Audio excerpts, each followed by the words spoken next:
In the name of God the Son, in the name of God the Holy Ghost, I, on this 12th day of the month of June, the year of our Lord 2024, a democracy day in Nigeria, inaugurate this committee of Ohaneze Ndigbo, by the power conferred on me by the entire Igbos worldwide. This committee is going to work on the restructuring on Ohaneze or Igbo position on how Nigeria should be restructured, how Nigerian constitution should be restructured. This committee comprise all of you. Your names have been read.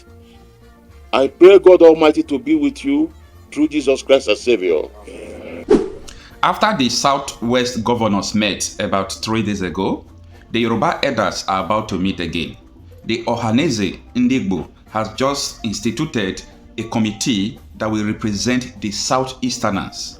The Hausas are meeting, the Middle Belt are meeting, the South-South are already meeting. What are they meeting for? They are meeting about a bill that is about to be signed or about to be pursued to become a law. And this bill will divide Nigeria into 8 regions. This is what is going on, but a lot of people don't know. Now, Ohaneze Ndigbo, in their wisdom, are just bringing out a committee that will make sure that everything they are going to, pass into law in that committee, how to restructure Nigeria, return them to regions that Igbo people will be represented according to what they want. Now, let me just give you a clue of what the bill will look like if it will be allowed to happen.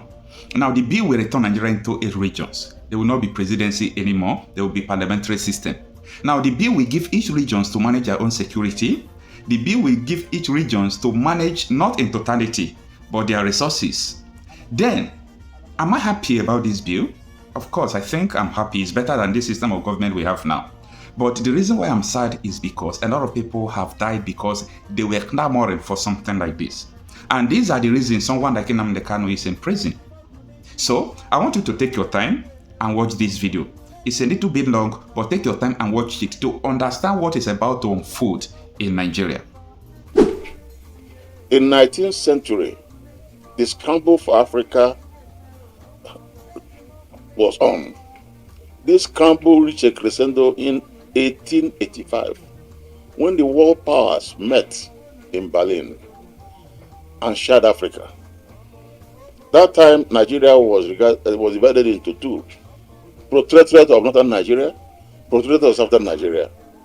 Obviously, even those who did it, they realized there was differences.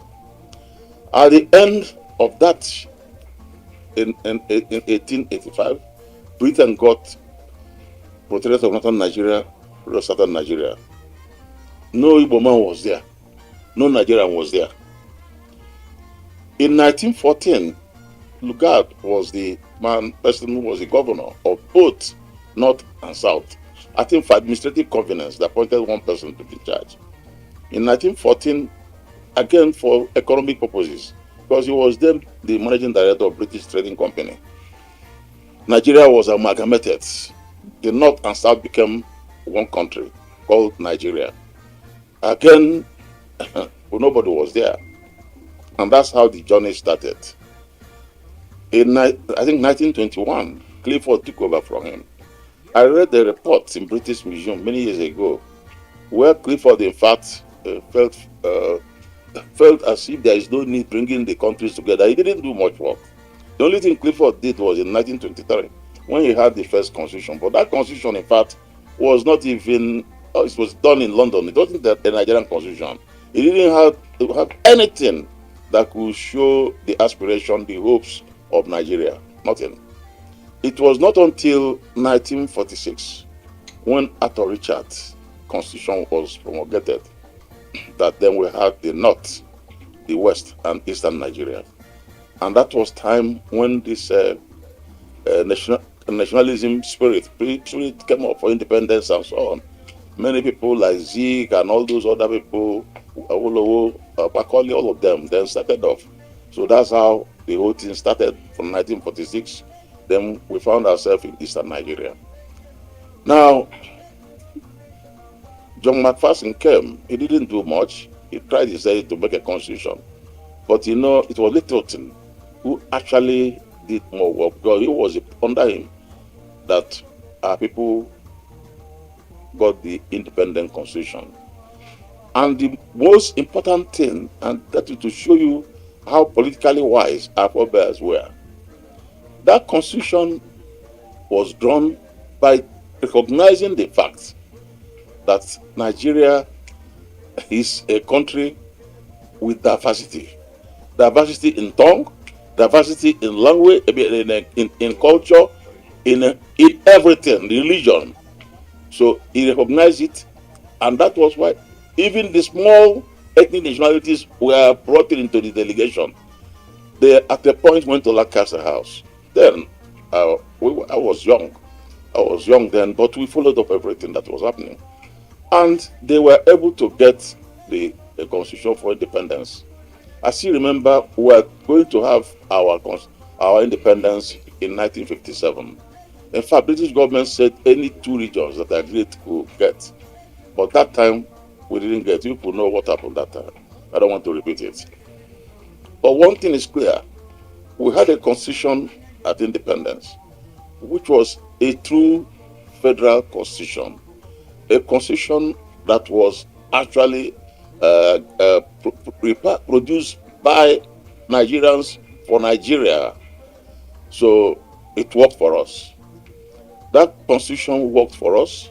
I still remember on October 1, when we had independence, the Union Jack was brought down, and then the green and white flag was hoisted, and we became Nigeria. We chorused Nigeria, we held our own native, though tribes and tongue may differ. In brotherhood we stand. Based on this, Igbos went everywhere. Igbos scattered in obedience to the national anthem, in obedience to the flag.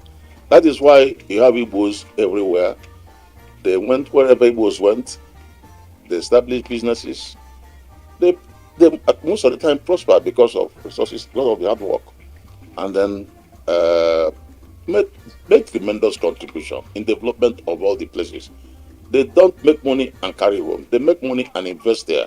They build houses, they build schools, they build businesses, and that is why we seem to be everywhere. However, in 1963, we had a Republican Constitution. In 1966, we had a very unfortunate situation. There was a coup d'etat, which has nothing to do with Igbos. That's to the best of my knowledge. That coup d'etat was a total, complete military affair. No Igbo man was supposed to benefit from it. Historians will probably do more on it. But the fact is that also it is clear to tell the world, and it's good to say it clearly, because Igbos have been represented in many places. Many prominent people were killed. Igbos are not happy that those people were killed. Other coups have happened. People have been killed. Igbos didn't conspire to kill anybody. But there is a conspiracy in many places as if Igbos met and people should be killed. It is also good for people. One thing that is being forgotten is that coup failed. It didn't succeed. Ironsi stopped that coup. Ironsi didn't stop that coup in order to become a president. Ironsi got that coup and handed over power to the politicians then. The politicians voluntarily on their own told Ironsi, because they were not organized, to continue to hold power. It's important for us to know this, because younger people today, especially those from northern part of Nigeria, have a wrong impression that coup, Ironsi had a coup and toppled, and that coup killed, they lost life and all that. No, Ironsi was a very patriotic Nigerian, a good Nigerian soldier who believed in democracy and who stopped it. The politicians voluntarily handed over for him to manage. Well, of course, that is how military rule started. It didn't start, and of course, people. So that is what happened.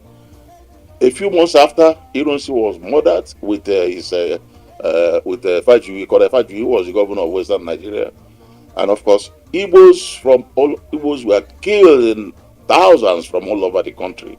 Igbos then had to run to Eastern Nigeria. It was a very serious. I witnessed it myself. And now most people who are 80 something must have seen it. I'm 80 something years, I saw it. So the truth about it is that it was a calamity and it's a sin I don't want to see again in my lifetime. Well, that is how the journey started. Now people talked about then Igbos came back, then peaceful they went Aburi. I mentioned some of these points so that people can know and talk about it. I'm talking with somebody who are facts. The point is, Aburi, that time it was Eastern Nigeria. Eastern Nigeria was actually together.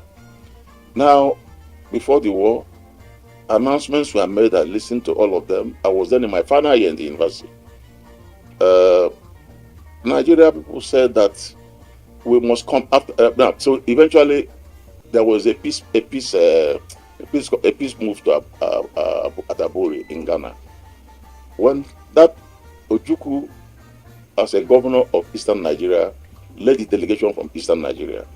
Kowan, as the president of Nigeria, led delegation from Nigeria. What Ojukwu went was not for secession. Ojukwu went there for restructuring. To restructure Nigeria in such a way that Igbos can have freedom to live without much fear. At Aburi, both Ojukwu and Gowon agreed, and Ojukwu came back and reported. Everybody was happy. Apparently, in Nigeria, that time oil was just found. The story now was spread that if it was restructured, Igbos are going to be very powerful. Eastern Nigeria being together, they will have a lot of wealth and so on. So that then Nigeria said they wouldn't accept. And they said we must come back to Nigeria in spite of our losses unconditionally. It's important for people to know that Ojukwu never talked about secession. It was just forced on him. The war was actually forced on us, obviously. So eventually, and those of you, some of you may have known when there was, is to show you how excited we were about, we all have vests written on Aburi we stand. Aburi is not secession. Aburi means a restructured Nigeria. That is what happened. But thereafter, when this failed, I still remember Ojukwu, I must tell you, was a Democrat, even though he was a soldier. He called a meeting. He never took a decision. He called a meeting of leaders from all the provincial, because there was provincial administration in the North States. They met at Tinubu, and when they met, they looked at it. They now declared Biafra. And in fact, the name Biafra was selected by somebody from Yenagua province, not by any Igbo man. And if you go to the map of Nigeria today, I mean old map, sorry, if you look at, you will see near the Gulf of Guinea, you will see Gulf Bight of no, but it's called Bight of Bonny now. After the war, they changed it to Bonny, but that is why you have Bight of Biafra. So you can see the younger ones think that Biafra, some of them even say, oh, Biafra, this also. The younger ones don't know that in fact Biafra is not even an Igbo, it's not even near us, it's just up. But however, it's important to explain this. However, we have gone a long way to where we are today. And then what we saw that time when we had living, many people now have seen it. We are happy today that many people have seen it. For example, some years ago, under Nwodo, when Nwodo was the President General, he called a conference, a meeting at Oka. That time, Soludo was the chairman of planning and strategy. In fact, I chairman that Oka declaration. That declaration, we took a decision on our position on Nigeria because we have always believed that a restructured Nigeria, a truly federal Nigeria, will be a stable country. That once Nigeria is not stable, there will be no stability. So we have had that. However, if you notice that we have now come to a point where even in Ohaneze, we have the South today under the leadership of Edwin Clark. Well, Ohaneze under my leadership. Then I found the federal leader of Adabanjo and then Middle Belt under the leadership of Opokus. Well agreed that Nigeria should be restructured, and we have issued communiques on this. So we all have agreed that with Nigeria constitution as it is today is complete recipe for crisis. And you have seen it. Whatever they are doing in economy, what these things they are doing is just no use. Because even corruption is aided by a federal system, a federal government where power, a president of Nigeria, to me looks as the most powerful person in the world. Everybody must come to the federal center to get things. So we have now come to a point that we must actually restructure. And I'm thinking that many people are going to work on it. If we are not prepared, it may come to a point when they now tell us they are restructured, and we now come home and start quarreling. And our detractors like to see Igbos disorganized. And that is the type of thing I'm sure you and I would not like to see. So we are today inaugurating a committee comprising very distinguished, very illustrious sons and daughters of Igbo land, who will now look at this very important matter.